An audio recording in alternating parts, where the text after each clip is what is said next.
सध्या राज्यात आरक्षण हा मुद्दा जोर धरत आहे. एकीकडे जरांगे पाटलांच्या मराठा आरक्षणासाठी 100 एकर जागेवर लाखोंच्या सभा होत आहे, तर दुसरीकडे ओबीसी बांधवही शक्ती प्रदर्शन करण्याच्या तयारीला लागले आहे आणि धनगर आरक्षणाचाही मुद्दा आहे. पण या बांधवांना आरक्षण मिळेल का असा प्रश्न निर्माण होत आहे. इथे क्रोनॉलॉजी समजून घ्या. ज्या आधी नोकऱ्यांमध्ये आरक्षण अतिशय हुशारीने कमी केले गेले, त्यानंतर सैन्यात आरक्षण खाऊन 3 वर्षासाठी सर्वांना अग्निवीर बनवले. आरक्षण टाळण्यासाठी अधिकाधिक नोकऱ्या कंत्राटी पद्धतीने दिल्या जाणार आहेत. मित्रांनो, हळूहळू बाबासाहेब आंबेडकरांच्या आरक्षणाची मुळे तोडली गेली आहेत. संविधानाने दिलेले आरक्षणाचे झाड सुकणार आहे, पण हळूहळू या संविधानातून तुम्हाला काय मिळत आहे हे दाखवण्याचा अतोनात प्रयत्न केला जात आहे. हे मी मोठ्या जबाबदारीने सांगतोय.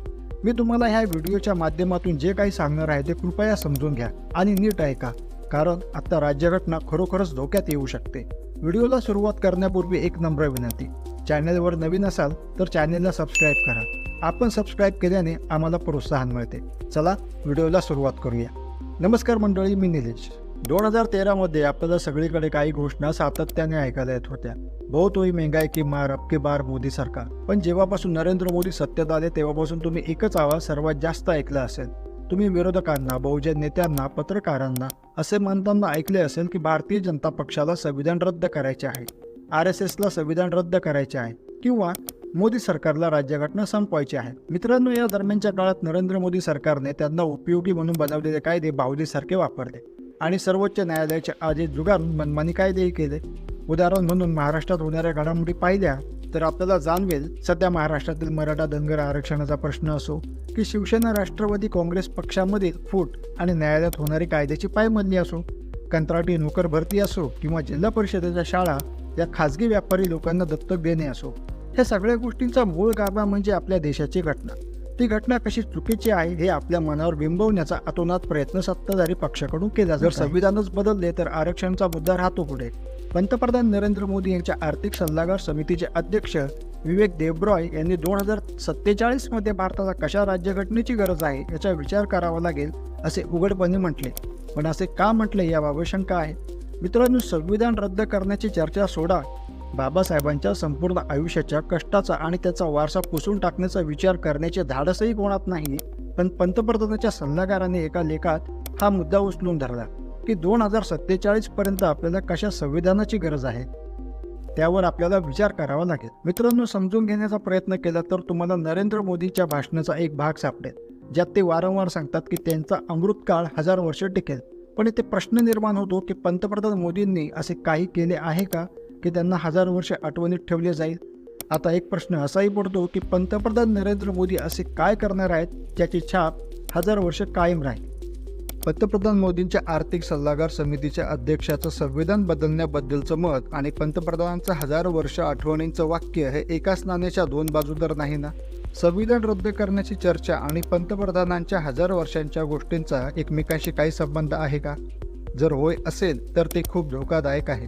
कारण मोदी सरकार कोणत्या प्रकारची राज्यघटना बनवणार आहे आणि RSSला कोणत्या प्रकारची राज्यघटना हवी आहे हे सर्वांना माहिती आहे. मोदींच्या आर्थिक सल्लागार समितीचे अध्यक्ष विवेक देबरॉय लिहितात, 1973 मध्ये घटनेबद्दल हा निर्णय घेण्यात आला की इच्छा काहीही असो, आपल्या लोकशाहीच्या मूलभूत रचना संसदेच्या माध्यमातून बदलता येणार नाही. 1973चा निर्णय सध्याच्या राज्यघटनेत लागू आहे, तो नवीन राज्यघटनेत लागू होणार नाही.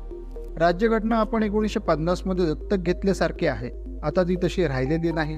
त्यामध्ये दुरुस्त्या करण्यात आल्या आहेत आणि त्या दुरुस्त्या नेहमी चांगल्यासाठी केल्या गेल्या नाहीत.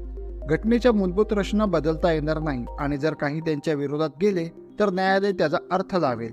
परंतु शिकागो विद्यापीठाच्या संविधानावरील संशोधनातून असे दिसून येते की हे संविधान जेमतेम 17 वर्षांसाठी आहे. आत्ताच्या संविधानास 2023ला 72 वर्ष पूर्ण झाली आहेत. आपली राज्यघटना मुख्यत्वे 1935च्या भारत सरकारच्या कायद्यावर आधारित आहे. त्याप्रमाणे ती वसाहतीच्या दिवसांशी संबंधित आहे. ह्याचा आपण विचार केला पाहिजे की 2047 मध्ये आपल्याला कशा संविधानाची गरज आहे. 2047 मध्ये भारताला संविधानाची गरज आहे, पण नवीन राज्यघटनेची अजिबात नाही. जुन्या राज्यघटनेतील सर्व मुद्द्यांची पूर्तता झाली आहे का? दलित, ओबीसी, धनगर, आदिवासी आणि उच्चवर्णीय समान झाले आहेत का? सर्वांना समान अधिकार मिळाले आहेत का? दलितांचा, ओबीसीचा, धनगराचा, आदिवासीचा मुलगा सुप्रीम कोर्टाचा न्यायाधीश झाला आहे का? दलितांचा, ओबीसीचा, आदिवासीचा, धनगराचा मुलगा मोदींचा सल्लागार झाला आहे का? जर नाही तर संविधान बदलण्याची काही गरज नाही. देशात पहिल्यांदाच पंतप्रधानांचे आर्थिक सल्लागार बोलले आहेत. संविधान बदलणे ही छोटी गोष्ट नाही आहे मित्रांनो. घरातील वडीलधारी मंडळी ज्या भाषेत बोलतात, घरातील मुलेही त्याच भाषेत बोलतात. माझा मुद्दा लक्षात ठेवा. मोदी 2024मध्ये तिसऱ्यांदा पंतप्रधान झाले, तर नंतर त्यांनाही माहिती आहे चौथ्यांदा ते पंतप्रधानपदी विराजमान होऊ शकणार नाही. जे काही करायचे ते 2024 ते 2029 याच दरम्यान करायचे आहे. आणि जर ते करू शकले नाही तर 8 नोव्हेंबर 2016 प्रमाणे रात्री 8 वाजता टीव्हीवर येऊन राज्यघटना खूप जुनी झाली आहे आणि जनतेच्या मागणीनुसार ते बदलली जात आहे असे सांगून राज्यघटना बदलणार का? असे होईल का?